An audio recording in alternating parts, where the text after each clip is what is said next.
오늘 본문 말씀은 복에 대해서 말씀하고 계십니다.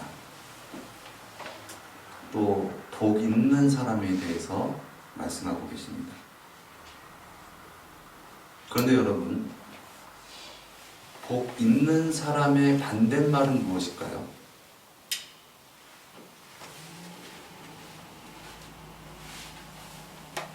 악인. 너무 정답을 훌쩍 말씀을 해주시네요. 제가 너무 이 말씀 많이 전했나? 네. 근데 조금 다르니까 여러분 너무 또 마음 닫지 마시고 마음 열고 들으시면 감사하겠습니다. 네. 근데 우리가 상식적으로 복이 있는 사람의 반대말은 복이 없는 사람이잖아요. 그런데 오늘 본문 말씀은 복이 없는 사람이다 라고 말하는 것이 아니라 악인이다, 또 죄인이다, 이렇게 말씀을 하셨다라는 것입니다. 우리 한번 읽겠습니다. 4절, 5절 말씀입니다. 시작. 악인은 그렇지 않으며 오직 바람이 나는 겨와 같도다. 그러므로 악인이 심판을 견디지 못하며 죄인이 의인의 회중에 들지 못하리로다. 복이 없으므로 바람이 나는 겨와 같고 복이 없으므로 심판을 견디지 못하며 복이 없으므로 의인의 회중에 들지 못하고 결국은 망하게 된다라고 말씀을 하십니다. 즉 복이 있어야 의인이고 복이 없으면 악인이다 말씀하십니다. 하나님은 살아계십니다. 하나님은 시 공간을 초월하십니다. 그리고 존재하시죠. 이것을 조직신학적으로 하나님의 무소부재성, 즉 하나님은 언제나 어디서나 계신다라는 것입니다. 하나님은 과거에도 계셨고 지금도 계시고 미래에도 계신다. 하나님은 여기도 계시고 저기도 계시고 저 미국도 계시고 아프리카도 계시고 달나라에도 계신다. 하나님은 시간과 공간을 초월하여서 언제나 어디든 계신다라는 것이죠. 자, 다시 본문 말씀으로 돌아가서 오늘 본문 3절 말씀을 우리 다 같이 한번 읽어보도록 하겠습니다. 시작.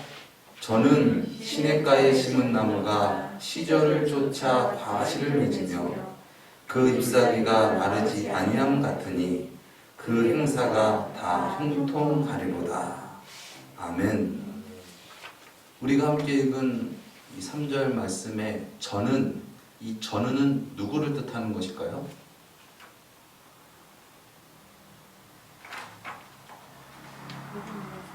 네? 복 있는 사람. 네, 맞습니다. 복 있는 사람. 그럼 우리 복 있는 사람으로, 저는을 복 있는 사람으로 바꿔서 다시 한번 읽어보겠습니다. 시작. 복 있는 사람은 시냇가에 심은 나무가 시절을 쫓아 과실을 맺으며 그 잎사귀가 마르지 아니함 같으니 그 행사가 다 형통하리로다. 아멘. 나무가 어디에 심겨졌다고요? 시냇가. 네, 시냇가. 시냇가에 심은 나무가 시절을 쫓아 과실을 맺으며 그 잎사귀가 마르지 아니함 같으니 그 행사가 다 형통하리로다. 시냇가에 나무를 심으면 나무가 잘 자라겠지요. 네, 잘 자랍니다. 그런데 예외가 있습니다. 생명이 없는 나무, 죽은 나무는 제 아무리 시냇가에 나무가 심겨져 있어도 역사가 나타나지 않습니다. 나무가 잘 자라려면 나무에게 시냇가, 물은 절대적으로 필요합니다. 그러나 그것보다 더 중요한 것이 있습니다. 그것이 무엇입니까? 생명입니다. 생명이 없으면 그 나무는 과실을 맺을 수 없으며 생명이 없으니까 그 나무는 시들어 버립니다. 생명이 없으니까 모든 행사가 다 불통입니다. 비가 와도 불통, 햇볕이 비춰도 불통, 바람이 불어도 불통, 아침에도 불통, 저녁에도 불통, 봄에도 불통, 여름, 가을, 겨울에도 다 불통입니다. 이와 같이 하나님은 어디든 언제나 계십니다. 늘 우리와 함께 하십니다. 그러나 우리가 그 하나님을 믿지 못한다면 무슨 소용이 있겠습니까? 하나님을 믿지 못하는데 어떻게 삶 가운데 하나님의 역사가 나타날 수 있을까요? 하나님은 어디든 계십니다. 그러나 그 하나님을 믿지 못한다면 그 사람은 시들어 버릴 수밖에 없다는 것입니다. 하나님이 계신데도 말입니다. 복은 생명입니다. 생명이 복입니다. 나무도 물고기도 하나님께서 허락하신 그 고유의 생명이 있을 때 건강하고 행복하게 잘 살아갈 수 있습니다. 나무에게 생명이 있어야 과실도 맺고 잎사귀도 마르지 않고 싱싱하게 건강하게 살 수 있는 것처럼 말입니다.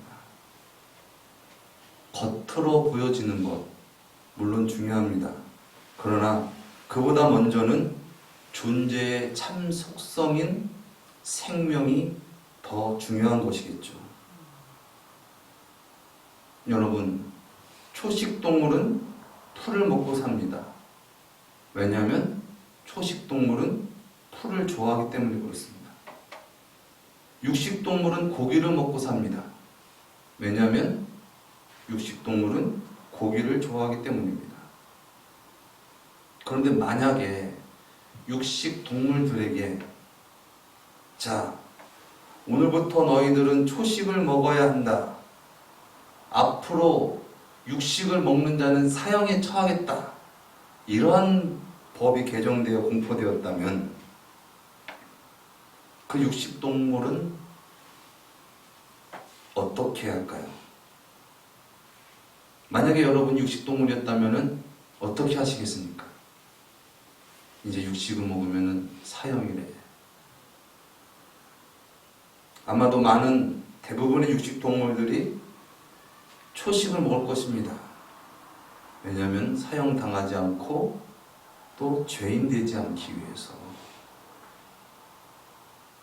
그런데 그들이 어떻게 먹을까요? 육식동물이 초식을 먹을 때 말입니다.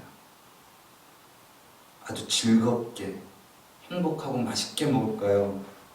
아니면 마지못해 억지로 힘들게 어렵게 초식을 먹을까요? 그런데 만약 사람들이 아무도 없는 곳에 맛있게 요리된 육식이 놓여져 있다면 또 그가 정말 줄인 상태에 있다면 그는 어떻게 할까요? 육식을 너무 좋아하는 육식동물이 육식을 먹은 지, 육식을 줄인 지 아주 오래된 상태에서 그 육식을 봤을 때 어떻게 할까요? 그런데 어느 날 또 법이 제정되었습니다. 이제는 자유식이다. 이제는 육식도 초식도 된다. 육식동물에게 해방이었습니다. 그러면 육식동물이 어떻게 할까요? 그래도 예전에 초식은 먹지 말라고 했잖아. 그래도 법이 제정됐지만은 초식 먹고 살아야지. 그럴까요? 아니면은 그냥 둘 다 골고루 먹자. 건강에 좋대. 그럴까요? 아니면은 살았다. 얼마나 먹고 싶었는데 기뻐하면서 즐거워하면서 맛있게 음미하면서 육식을 먹을까요? 후자가 아닐까요? 마찬가지로 존재의 속성이 바뀌지 않으면 법은 한계가 있다는 것입니다. 하지 말라고 해서, 하면 벌 받는다고 해서, 또 참는다고 해서 될 수 있는 것이 아니라는 것이죠. 생명이 없으면 시험이 오고 환난이 오고 유혹이 오면 넘어갈 수밖에 없는 것입니다. 그것이 오늘 본문 4절, 5절의 말씀입니다. 우리 다시 한번 그 말씀을 읽도록 하겠습니다. 시작. 악인은 그렇지 않으며 오직 바람에 나는 겨와 같도다. 그러므로 악인이 심판을 견디지 못하며 죄인이 의인의 회중에 들지 못하리로다. 아멘. 바람에 나는 겨와 같도다. 겨는 생명이 없습니다. 그러므로 겨는 심판을 견디지 못하며, 그러므로 겨는 의인의 회중에 들지 못하는 것입니다. 왜 그렇습니까? 생명이 없기 때문에 그렇습니다. 하나님은 우리의 마음의 중심을 보십니다. 우리의 행위와 어떤 외모를 보시지 않고 우리의 마음의 중심을 보십니다. 육식동물이 초식을 먹는다고 육식동물이 초식동물이 되는 것은 아닙니다. 호박에 줄 긋는다고 호박이 수박되는 거 아닙니다. 그냥 줄친 줄친 호박일 뿐이죠. 제가 무엇을 말하려고 합니까? 나무에게 물이 중요합니다. 그런데 나무에게 그보다 먼저 중요한 것은 생명이라는 것입니다. 생명 있는 나무에게 진정 물이 필요한 것이지, 생명이 없는 나무에게는 물이 중요하지도 물이 진정 필요하지도 않기 때문에 그렇습니다. 우리에게 하나님의 말씀을 지키고 따르는 것 중요합니다. 그러나 그보다 먼저 중요한 것은 진정 그 말씀을 따르는 자의 속성을 이루는 것, 그것이 겉을 이루는 것보다 더 중요하다는 것입니다. 왜냐하면 그렇지 않으면 온전히 주님을 따를 수 없기 때문에 그렇습니다. 그런 의미에서 오늘 본문 맨 처음에 기록된 이 복 있는 사람은 진정 하나님의 말씀을 따르며 지킬 수 있는 생명이 있는 자입니다. 오늘 본문 맨 처음에 시작되는 이 복 있는 사람이라는 단어는 원문 히브리어로 아쉬레 하이시라는 뜻인데, 그 뜻은 감탄사로서 얼마나 행복한 자인가 그 사람은, 이란 뜻입니다. 한번 따라 하시겠습니다. 얼마나 행복한 사람인가 그 사람은. 얼마나 행복한 사람인가 그 사람은. 다른 번역본에는 복 있는 사람을 복되어라 하는 사람은, 또는 복되도다 하는 사람은, 또는 행복하여라 하는 사람은, 이렇게 번역되어 있습니다. 한글 성경 번역은 그렇게 되어 있는데 그 안에 감탄사까지 넣는 것이 더 올바른 번역이 아닌가 생각이 듭니다. 얼마나 행복한 사람인가 그 사람은. 오늘 우리가 함께 읽은 시편 1편 말씀은 시편의 150편의 이 머릿말과 같은 전체를 소개하는 서식격인 시입니다. 우리가 잘 아는 것 같이 이 시편 반 이상을, 반 정도를 다윗이 기록하였죠. 아마도 이 시편에 복 있는 사람은 아마 후대에 그 시편들을 모으고 기록한 자들이 이 다윗의 삶을 바라보면서 다윗의 삶을 기리면서 기록되어지지 않았나라는 생각을 해봅니다. 다윗, 그는 어떻게 그런 위대한 삶을 살았는가? 또 다윗은 어떻게 그렇게 후대 사람들에게 칭송받는 사람이 되었을까? 그 비결은 오늘 본문 말씀에 묵상이라 말합니다. 오늘 본문 말씀에 나오는 이 묵상이라는 단어는 원문 히브리어로 하가라고 발음하는데 그 뜻은 갈구입니다.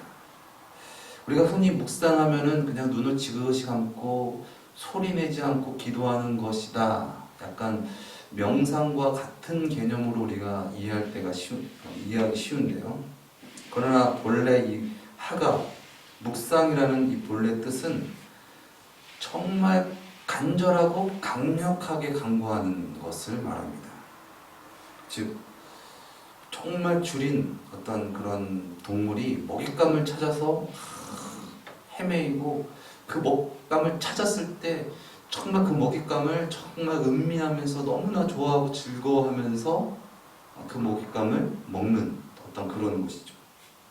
목마른 자가 물을 찾고 또 그 물을 찾았을 때 해갈하면서 그 물을 먹는 모습, 그것이 바로 하가, 묵상이라는 뜻입니다. 제가 예전에 올레이션스라는 선교단체에서 잠깐 훈련을 받을 때 그 전임적으로 완전히 이제 삶을 내려놓고 전임으로 이제 하는 사람이 있었어요. 저는 이제 그 당시 이제 대학원 과정에 있어서 저는 이렇게 학업 같은 개념인데 그들은 이제 완전히 헌신하는 선교사들이 있었죠. 근데 그들이 프로그램을 저희도 같이 이렇게 어울리고 했었는데 침묵 기도라는 게 있더라고요. 그래서 저는 침묵 기도, 그래서 막연히 그냥 눈을 감고 소리 내지 않고 이렇게 조용히 기도하는 그런 시간이구나 그렇게 생각을 했더니 웬걸 갔더니 막 울고 불고 막 하고 막 정말 뜨겁게 그렇게 막 기도를 하는 거예요. 침묵 기도라는 말이 맞나 그렇게 생각했어요. 침묵 기도에 대한 것을 따로 설명해 주지 않고 그랬는데 지금 와서 생각해 보니까 침묵 기도라는 것이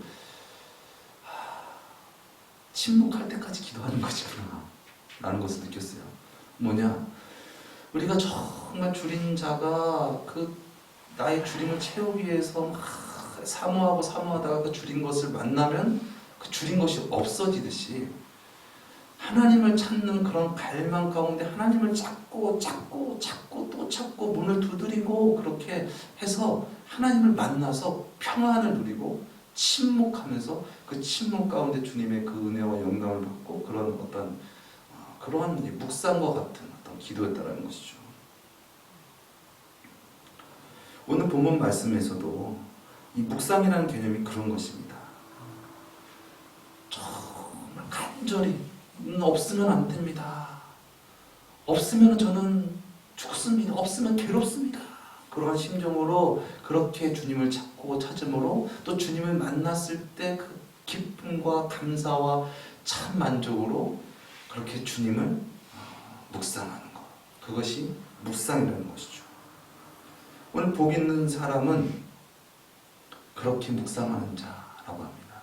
그것도 주야로 늘 밤낮으로 쉬지 않고 그렇게 묵상하는 자.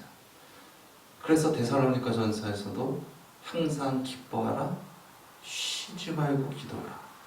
그 기도의 개념이 그냥 기도가 아니죠. 정말 이 묵상의 개념의 기도인 것이죠. 그리고 범사에 감사하라. 이는 그리스도 예수 안에서 너희를 향하신 하나님의 뜻이니라 말씀하셨습니다. 다윗은 그렇게 뜨겁게 간절히 주님을 묵상하는 자였습니다. 아마도 제 생각에 그의 묵상이 그렇게 뜨겁고 그렇게 간절한 어떤 순간과 또 그런 계기점을 만들었던 사건은 아마도 그가 죄를 지었을 때, 범죄했을 때 아마 다윗은 그렇게 주님을 묵상했을 것입니다. 다윗은 하나님께서 너와 나는 마음이 합한 자로다 라고 칭송을 받는 그런 자였습니다. 그래서 하나님과 함께한 그는 그 입술에서 아름다운 시가 쏟아져 나오고 찬양이 쏟아져 나오고 그의 삶은 위대한 하나님의 역사하심이 나타나는 놀라운 하나님의 위대한 사람이었어요. 그런데 그가 하나님을 떠나고 하나님이 없음으로 범죄하였습니다. 그 범죄는 우리가 잘 아는 것과 같이 우리아의 아내를 범하였고 또 임신시켰고 또 그 사실을 묵살시키려고 전장에서 싸우고 있는 그 남편인 우리아를 불러서 아내와 동침하라, 수고했으니까 그랬더니 이 충성스러운 사람이 어떻게 동료들은 지금 피 흘리면서 싸우고 있는데 제가 어떻게 편히 쉴 수 있습니까? 그러면서 집에 들어가지 않는 거야. 그래서 안 되겠다. 적진의 맨 선봉에 세우고 그 다음에 싸우던 사람들을 빼버려라. 그래가지고 우리아를 죽이게 만들어요. 그러고 나서 이제 끝났구나 생각했는데 나단 선지자가 다윗에게 책망을 했을 때 다윗이 꼬꾸라지고 그냥 거기서 금식하면서 그렇게 주님을 묵상하면서 기도했습니다. 주님 저는 죄인입니다. 주님 저의 힘으로 저의 능으로 죄를 이길 수가 없습니다. 주님 저를 도와주시옵소서. 주님 떠났던 삶은 허망하고 주님 떠난 삶은 무가치하고 주님 떠난 저는 아무것도 아닙니다. 절실히 느끼고 그렇게 주님을 그렇게 묵상하고 묵상함으로 정직기형을 허락하여 주시옵소서. 그렇게 묵상함으로 주님을 만난 자였습니다. 그렇기 때문에 그는 그의 삶을 그렇게 묵상하면서 주님께 영광 돌리는 주님의 역사를 나타난 그런 위대한 삶을 살아가게 된 줄 믿습니다. 우리가 여기서 주님의 율법을 묵상할 때 우리가 진정 깊이 깨달아야 할 것이 있습니다. 그것은 우리는 날 때부터 복 있는 사람이 아니라는 것입니다. 우리는 날 때부터 우리의 힘과 우리의 능으로 하나님의 뜻을 이룰 수 있는 자가 아니라는 것. 그래서 하나님 없이는 악인처럼 바람이 나는 겨와 같이 살아갈 수밖에 없다는 것을 아는 것. 그것이 묵상의 시작이라는 것입니다. 로마서 3장 19절 이하의 말씀을 보면 우리가 알거니와 무릇 율법이 말하는 바는 율법 아래 있는 자들에게 말하는 것이니 이는 모든 입을 막고 온 세상으로 하나님의 심판 아래 있게 하려 함이니라. 그러므로 율법의 행위로 그 앞에 의롭다 하심을 얻을 육체가 없나니 율법으로는 죄를 깨달음이니라. 율법을 내가 다른 사람들보다 더 많이 지켰으니 저는 의로운 사람입니다가 아니라 율법이 정죄한다는 거예요. 율법을 우리가 지켜서 율법 앞에 자유를 얻는 것이 아니라 진정 우리가 생명이 있어야지 우리가 율법 앞에서 자유하는데 예수님께서도 말씀하셨잖아요. 간음하지 말라 말하였지만 율법에는 나는 너에게 말한다. 여자를 보고 음욕을 품은 자는 이미 간음한 자다. 저는 간음 안 했습니다 하는 것이 아니라 마치 이 육식동물이 초식을 먹지만 육식을 먹고 싶은 것 같이 이 존재가 진정 거듭나지 않으면 율법에게 우리는 정죄를 당하는 거예요. 너 율법은 지켰다고 하지 그러나 속으로는 먹고 싶잖아. 너 속으로는 하고 싶잖아. 율법 앞에 우리는 다 정죄받을 수밖에 없다. 우리는 그러한 죄인이라는 것이죠. 그런데 이제는 율법 외에 하나님의 의가 나타났으니 율법과 선지자들에게 증거를 받은 것이니라. 곧 예수 그리스도를 믿음으로 말미암아 모든 믿는 자들에게 미치는 하나님의 의니 차별이 없느니라. 모든 사람이 죄를 범하였으며 하나님의 영광에 이르지 못하더니 그리스도 예수 안에 있는 구속으로 말미암아 하나님의 은혜로 값없이 의롭다 하심을 얻은 자가 되었느니라. 아멘. 율법이 아닌 하나님의 한 의가 나타나셨으니 곧 말씀이 율법이 육신이 되어 오신 하나님의 참 생명이신 독생자 예수 그리스도이십니다. 그분은 우리에게 말씀하셨습니다. 사람이 거듭나지 아니하면 결탄코 천국에 들어갈 수 없다. 거듭나지 않으면 아무리 애쓰고 힘쓴다고 하나님의 의를, 하나님의 뜻을 이룰 수 없다라고 말씀하셨습니다. 우리의 생명, 인간의 생명으로는 하나님의 의를 이룰 수가 없습니다. 그래서 주님은 너희의 의가 바리새인들과 서기관들보다 더 낫지 아니하면 천국에 들어갈 수 없다 말씀하셨습니다. 인간의 의, 인간의 노력으로는 하나님의 의를 이룰 수 없는 것이죠. 그래서 마태복음 11장에 예수님께서 그렇게 수고하고 애쓰는 우리에게 말씀하십니다. 수고하고 무거운 짐진 자들아, 다 내게로 오라. 내가 너희를 쉬게 하리라. 아멘. 구원은 우리의 애씀과 우리의 어떤 노력과 우리의 힘씀이 아닙니다. 구원은 우리의 참 생명 대신 우리 구주 예수 그리스도를 주님으로 영접하고 주님으로 말미암아 그냥 사는 것입니다. 나의 어떠한 생각, 나의 뜻, 나의 노력, 그 모든 것 다 빼고 그냥 주님을 온전히 주님만 의지하며 주님만 묵상하며 살아갈 때, 그때 우리 삶 가운데 주님의 구원과 주님의 뜻이 나타나는 줄 믿습니다. 요한복음 3장 16절 그 이하의 말씀입니다. 하나님이 세상을 이처럼 사랑하사 독생자를 주셨으니 이는 저를 믿는 자마다 멸망치 않고 영생을 얻게 하려 하심이니라. 하나님이 그 아들을 세상에 보내신 것은 세상을 심판하려 하심이 아니요 저로 말미암아 세상이 구원을 받게 하려 하심이라. 저를 믿는 자는 심판을 받지 아니하는 것이요 믿지 아니하는 자는 하나님의 독생자의 이름을 믿지 아니함으로 벌써 심판을 받는 것이니라. 생명 없는 겨와 같이 벌써 심판을 받은 것이니라.